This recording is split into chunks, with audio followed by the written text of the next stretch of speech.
Okay guys, welcome back to the channel. Glad that many of you enjoyed that feature I just did at Joe's home, and I've got more for you today.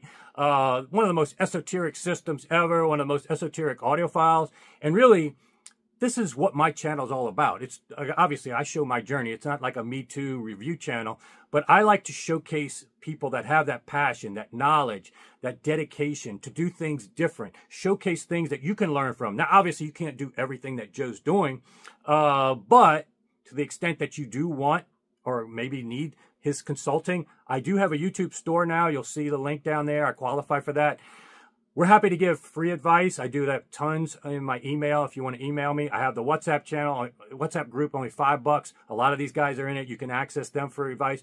But it's only fair to some of these guys that are getting much more detailed questions, much more, hour-long type things that they have to spend time on. And you deserve dedicated treatment. There is a service now where you can hire them for consulting if you'd like. So whatever makes sense to you, it's fair for everybody. Figure it out. That's a new service I'm offering. You can see it in the videos. But today I'm going to showcase at his house music clips because I know a lot of you guys love the music clips. And for whatever value you can glean from them, I think there is sometimes good value. But we're talking about often that extra 5, maybe 10% of performance where sometimes it's not as easy to hear on YouTube videos. So what I'm including in this video is not just the music clips. I'm including the raw interaction that I'm giving. I kept the cameras rolling the whole time, giving them real-time feedback, my subjective feedback, but also some learning things that came out of my questions. What am I hearing? What is the difference? And I think those interactions on top of the music clips together will give you guys a lot more value. And one particular takeaway I want to share with you. Actually, there's two. But if you want to jump ahead, go ahead. Here's one of the takeaways. Number one, of all the things I'm impressed with Joe, there's so many things to be impressed with. It's his ripping of vinyl to digital that, to me, elevates his system. Because he's taking the best parts of digital and the best parts of vinyl. Because I'm going to have a link, maybe in a comment or a description, of a site that analyzes the raw recordings in vinyl, streaming, and compares them. And almost always, even with new recordings, the dynamic range is better with vinyl than the streaming. So there are reasons why I understand why people like vinyl. Now, on surface noise, ticks and pops, signal to noise ratio and all that, not so good. And I don't like that. That's remastering to me if I hear ticks and pops. So that's more problematic for me and why I haven't, totally embraced it. But I understand the advantages in some cases. Well, he's doing the best of both worlds. He's taking the superior mastering in the vinyl, but he's taken out the ticks and pops in a very meticulous process so as not to harm transients and other things, and getting an elevated, and even convinced a hardcore vinyl guy like Charles Kiermus, as you heard in part 1, to go ahead and he's going to say hi to this technology now and embrace it. So you can't get a better validation than a hardcore vinyl guy now believing in digital.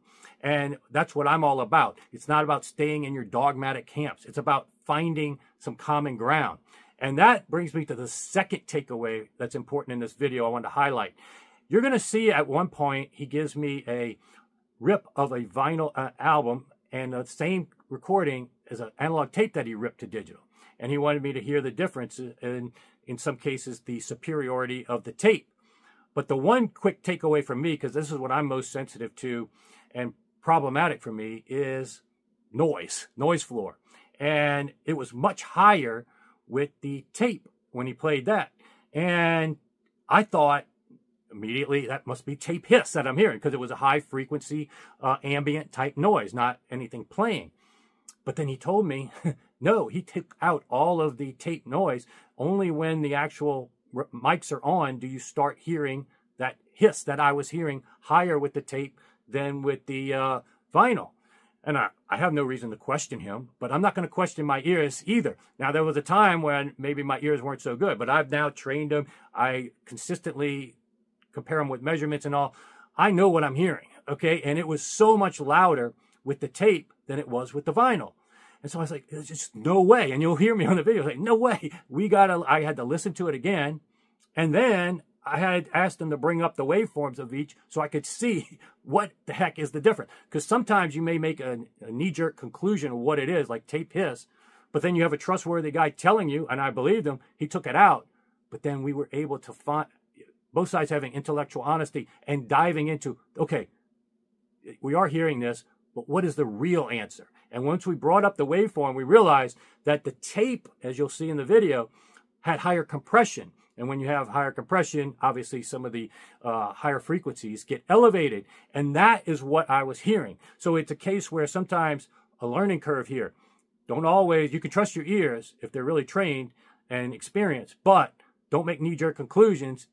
And on the flip side, when you've got two smart people that can try to figure it out, you can actually find a lot of times why subjective measurements, they can play together, give you an answer for why things may be, and not just knee-jerk conclusions like you see so often. Oh, my system sounds so great today. It must be the power in the neighborhood, or it must be the burn-in getting better on my cables or something.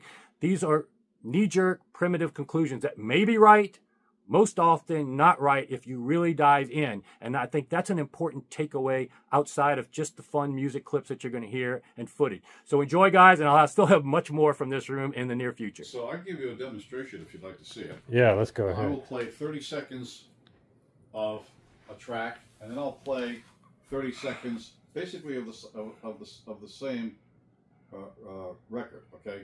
But there's a difference. Okay. Here we go. This is called Big Iron. This was done by Marty Robbins, okay?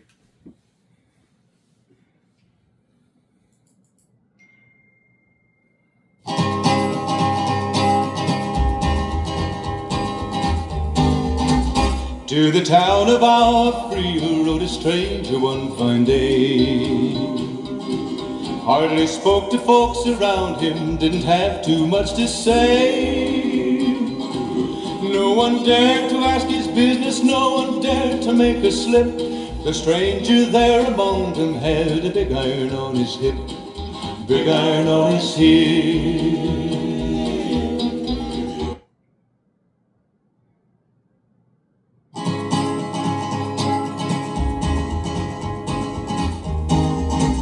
To the town of our free rode a stranger one fine day. Hardly spoke to folks around him, didn't have too much to say. So what did you do different here? No one dared to ask his business, no one dared to make a slip. The stranger there among them had a big iron on his hip, big iron on his hip. Those are both rips. Of course, because you're playing, but you heard a difference, right? Yeah. What was the second? What did you do? The first one, which is this one here that I'm highlighting, that is an original 1959 record. Gotcha. Sounded pretty good, didn't it? Yeah, decent. Yeah. Okay. This one is a 1959 tape. Interesting. They are both original 1959 issues, and you can hear the difference in the medium. Yeah. Wow. Tape rules, man. Well, yeah, in that case, it was a clear improvement, you know. We've listened to half a dozen We here. got bunches of these. I'll tell you. Always the tape. I play tape. I collect old vintage tapes. Uh-huh. And there's magic sauce. And here we are, 60 years later or whatever, and we're going backwards. Look at it. But it was ones that were mastered at that time period. I mean, have y'all done any modern tapes? I guess the modern tapes would be basically digitally mastered and then put on tape. No, analog. The production is all analog still. In some current stuff coming out? Okay. If you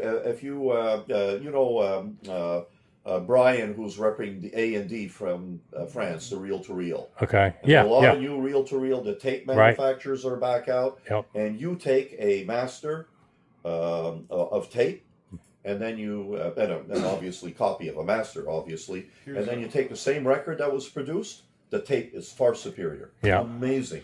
Go and see that at the next show. Okay. Well, that was clear on that Really one for sure. cool. Here's another, I guess. Here, hold on. So this is a current release. This was a tape that was put out in 1998.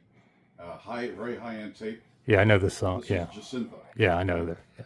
So I'll play this one here.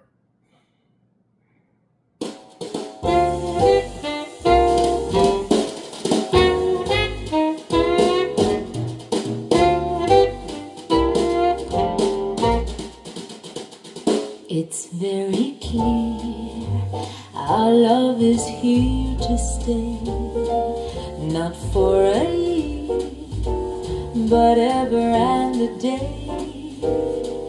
The radio and the telephone and the movies that we know may just be passing fancies, and in time may go.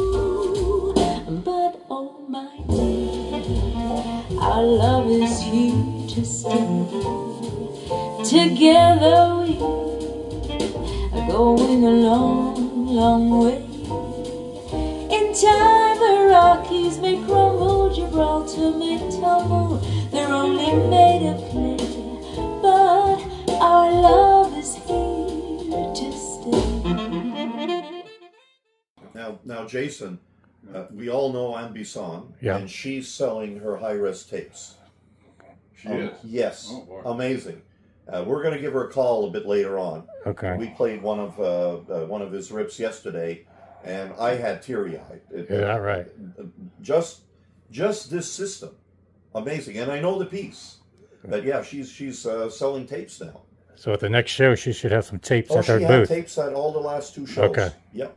I'll play this next piece, and I can truncate if you want me to stop at any point. It's not a problem. I just push the button. Oh, that's okay. I can edit later, but yeah, it's good to hear. All right, here we go.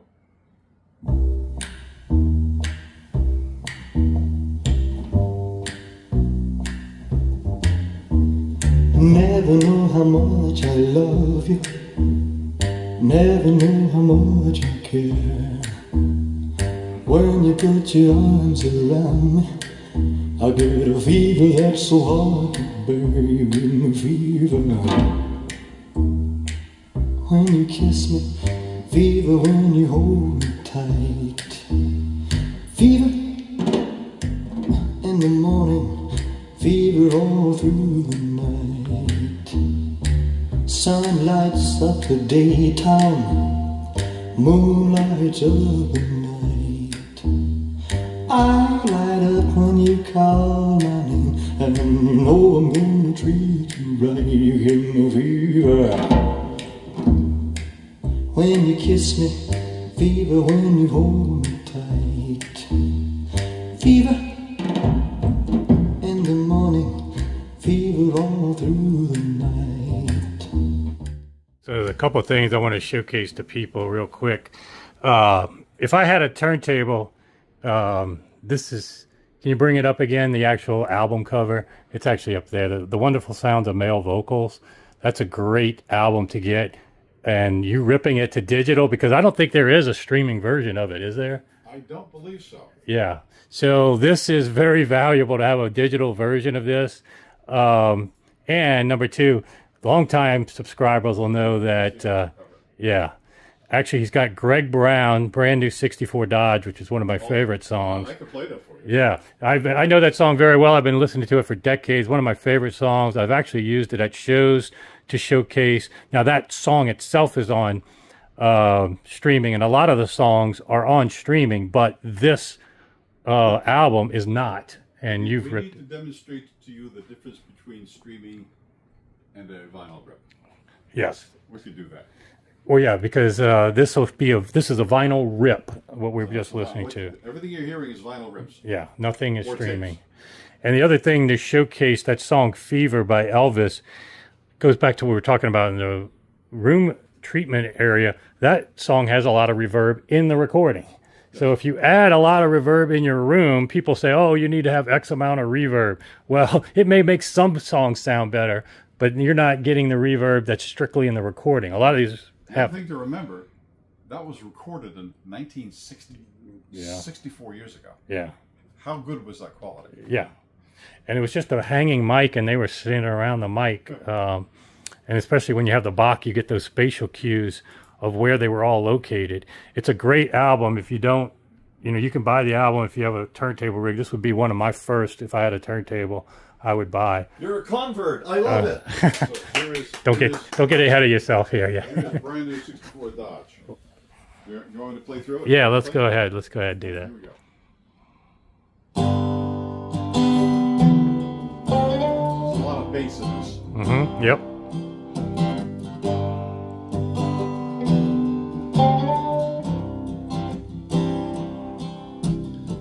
Money comes out of Dad's billfold, hankies come out of Mom's purse.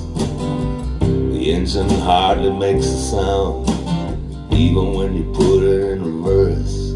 It's got a push-button transmission, hardtop convertible 4 doors. It's November of '63, and the brand new Dodge is a '64. The brand new Dodge.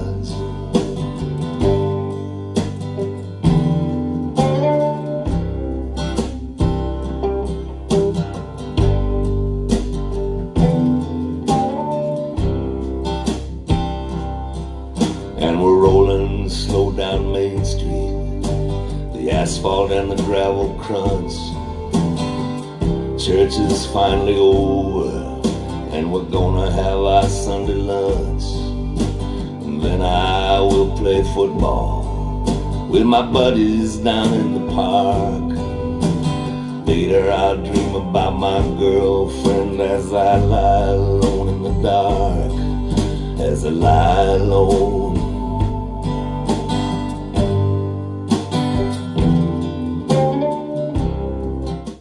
All right, very nice. Yeah, this is definitely one. I might have used Ramblin' Boy in the track I did when I tried to.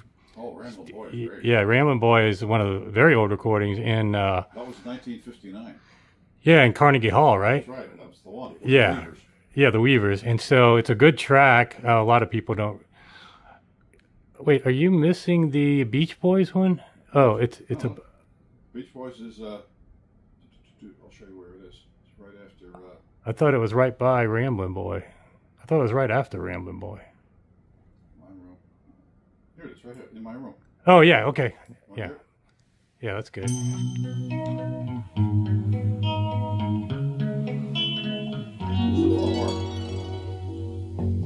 There's a world where I can go and tell my secrets to.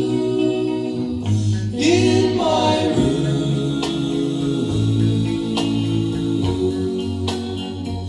in my room, in my room. Yeah. Give you another A/B. Yeah, let's do it.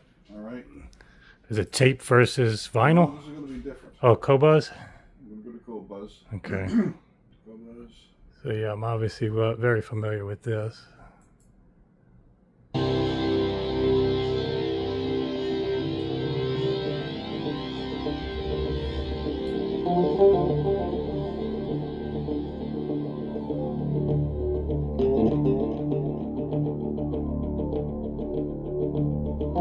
Dad is gone across the ocean,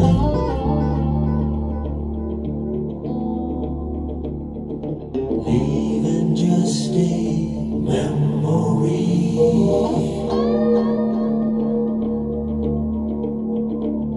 A snapshot in the family album.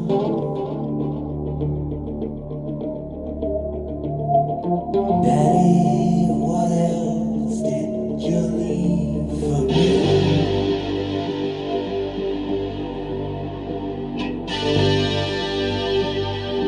Daddy, what you leave behind for me?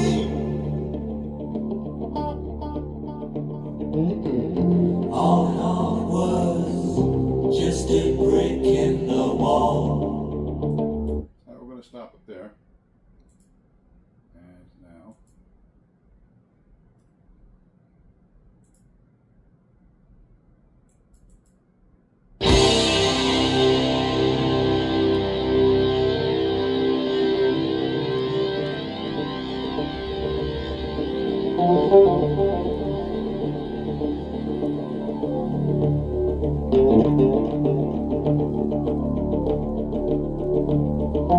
Dad is gone across the ocean,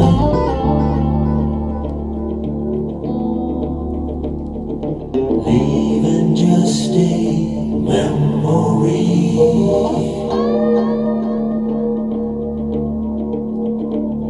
A snapshot in the family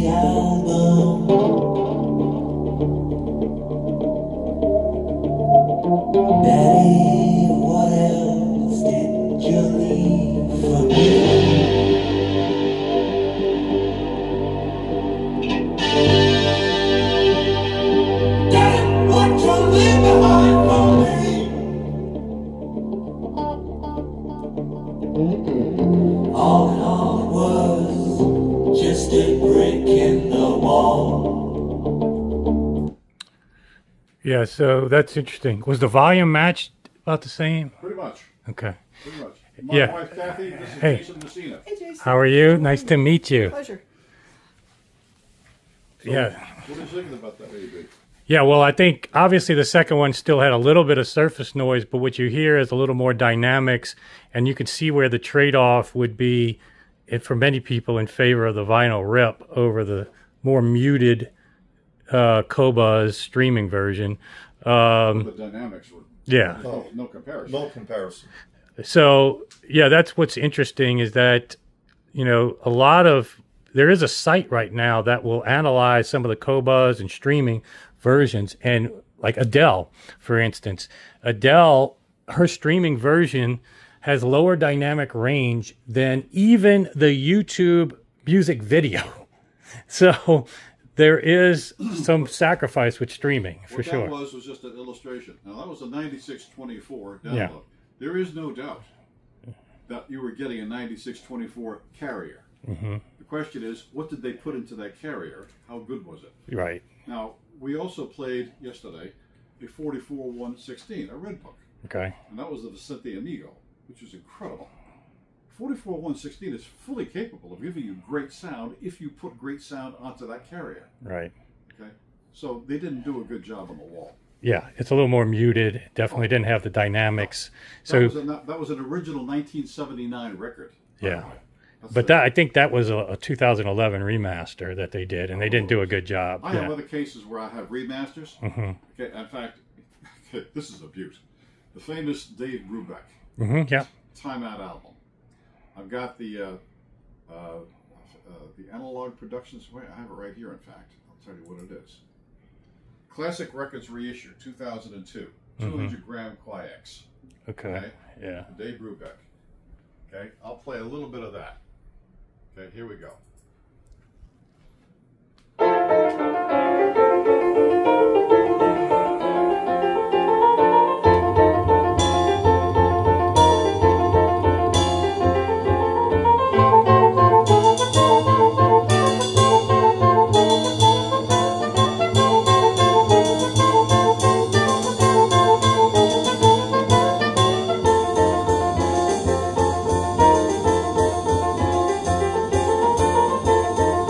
Okay, there's 30 seconds of that. Now I'm going to play it again.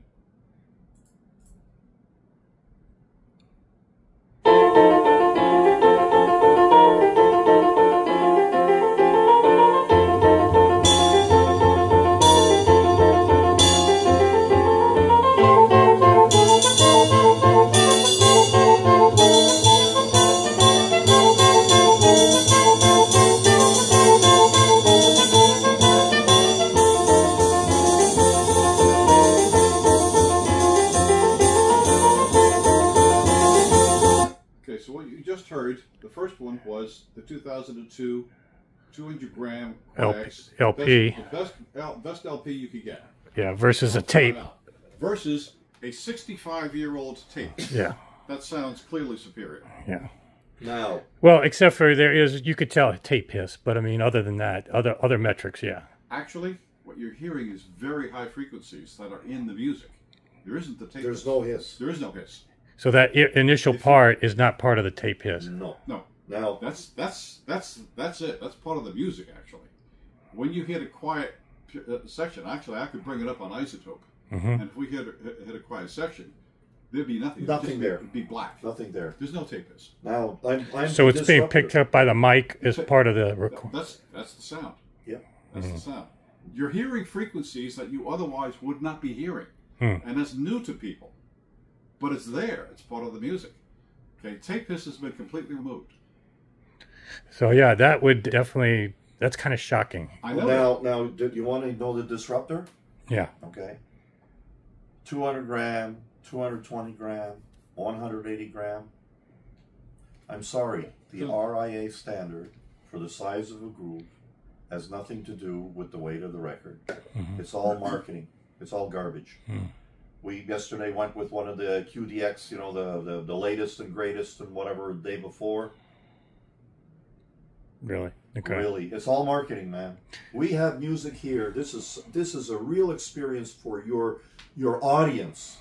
You know, for once we're sharing information, stuff that's being accumulated in this man's brain and his fingers, and unfortunately his wife is witness to all of this.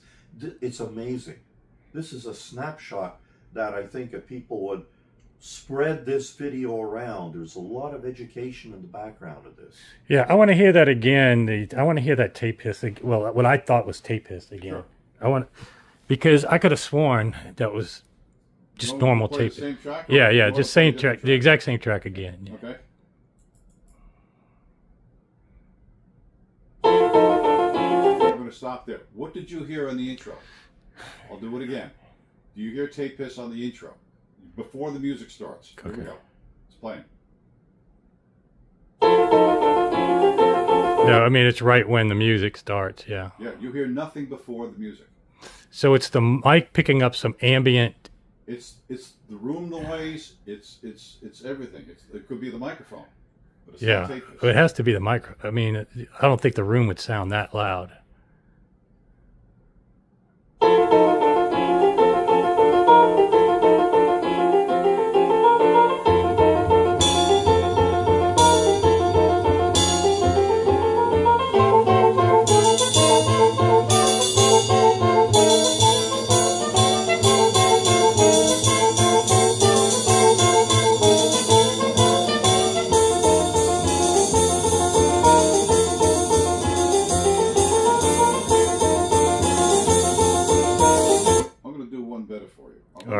Isotope. Yeah, I need some proof of this because that's almost, I can't imagine the room sounding like that. Okay, and let's see, I want to go back to here. While he's doing that, one of the things, I have a big following of Miles Davis. And the first records, you know, they cheated on the plastic and they were live recordings on tape. Restored, the needle is now touching the real music.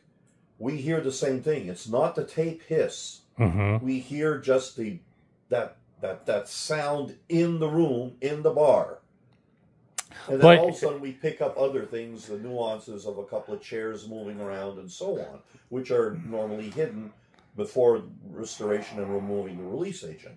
And this using here, this program right here, right, you'll see it. It's really eye-opening. Well, I think the eye-opening thing... There we go, here. Well, I guess the thing is, for me, it's not just that track in a vacuum. There we go.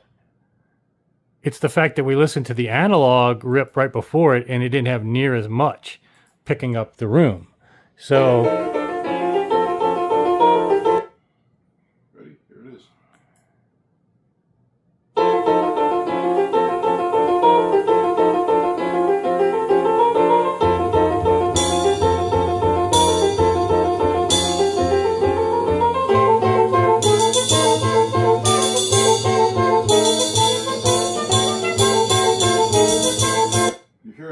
Overtones and decay.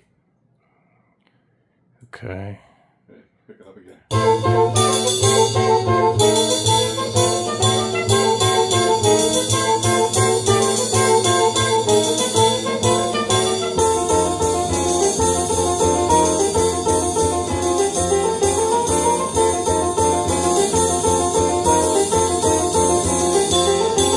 The other part of this is that tape is giving you more information. There's just more information, data coming out of that. So you have this same thing for that LP rip? I do. Yeah, let's open that one up. Yeah, let's open that up. Because this is quite amazing that the LP and tape have that big a delta in just the ambient noise.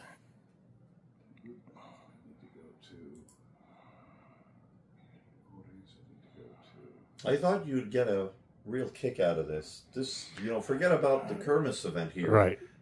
This is just absolutely outstanding and has also demystified a lot of the myths that are out there.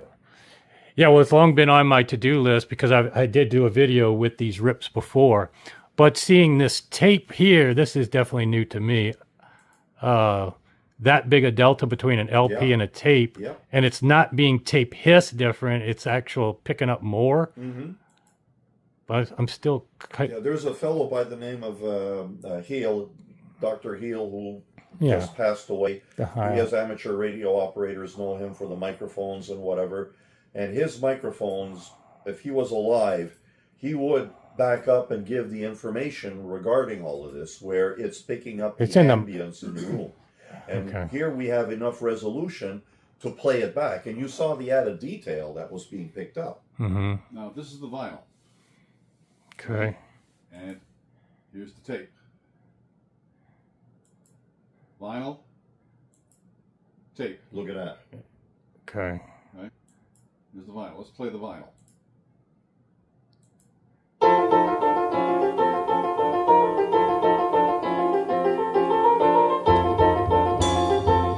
That's where the first symbol comes in. Yeah. Okay, let's go back over here. And the first symbol should be coming in right about here, I'm guessing. Okay.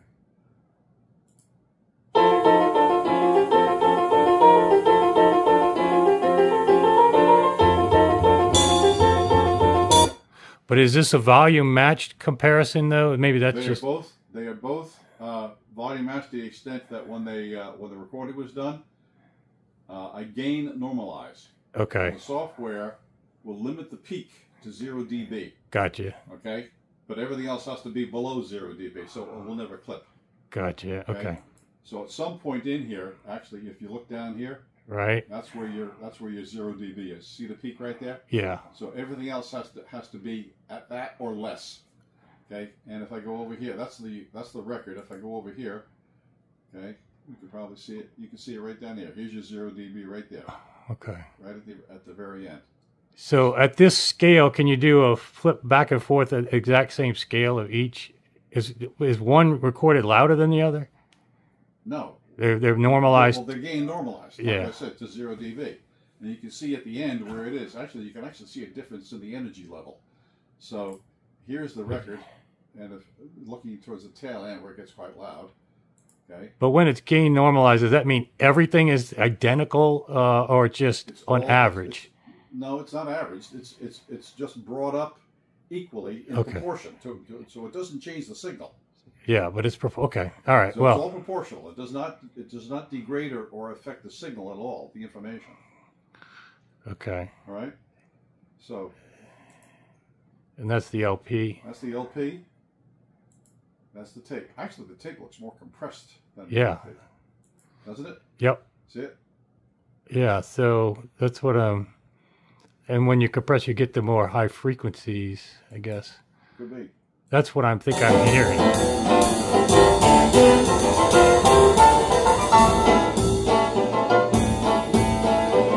Let's play the same section over here. I'm the analog guy. I own none of this technology except my little portable spectrum analyzer. Yeah. I play Anne Bisson's high-res tape. Yeah. And I play the best RTI recording of the same record that Anne did over at RTI. The tape wins. Yeah.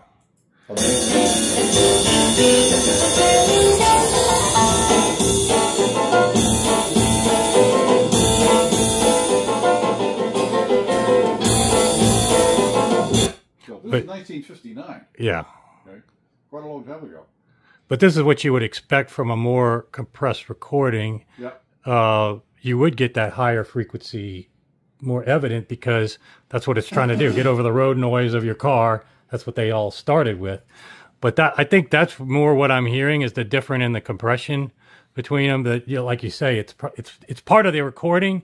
It's not tape hiss per se, but the difference in the compression is probably well, if you take a look, you know, when we're making a lacquer, okay, fine. So we've now recorded, unless it's direct to disc, we're running with tape, but we're dealing with also a mechanical device in the lathe that's making, you know, the grooves and the micron and submicron information in that groove. When we're now going with tape, and here I have a high-res tape, I have nothing mechanical in there except the only mechanical that I had in there is the microphone. So what would be really interesting is to take one of Anne's high-res tapes of her latest album and then do the same thing with her high-res recording, and that would be kind of a nice little project. Yeah. I know what the result is going to be because I play it on my Akai 747 at the house. I have to pause real quick.